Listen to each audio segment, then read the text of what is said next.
আসসালামু আলাইকুম এভরিওয়ান। আজকে আমি চলে যাচ্ছি ব্রাহ্মণবাড়িয়া টু ঢাকা কলেজে ভর্তি হওয়ার জন্য।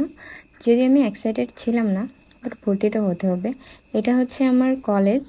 আমি কলেজে গিয়ে ওইদিকে ভর্তি প্রসেসিং চলছিল, আর এদিকে আমি কলেজ দেখতেছিলাম। এখানে সামনেই আমি আমার বাসা নিয়েছিলাম।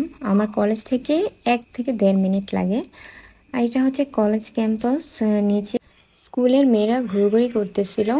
তো এদিকে আমাদের ভর্তির প্রসেসিং প্রায় শেষের দিকে। ভর্তির প্রসেসিং শেষ করে আমরা নিচে চলে আসি। নিচে আসার সময় হচ্ছে আমি ড্রেসগুলোর ছবি তুলে নিই, ভিডিও করে নিই, কারণ এগুলো দেখেই হচ্ছে আমরা ড্রেস রেডি করব।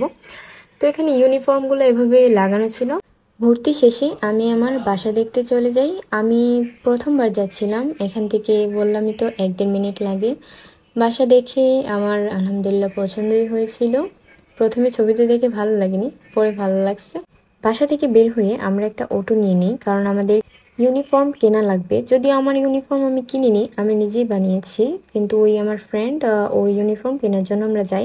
ওইখান থেকে ইউনিফর্ম, জুতা, আমার জুতাগুলো ওইখান থেকে নিয়েছিলাম। জুতা সব কিছু কেনাকাটা করে তারপর এখানে আমরা আমাদের লাঞ্চ শেষ করি, and then we were the way home. Tata, আল্লাহ হাফেজ।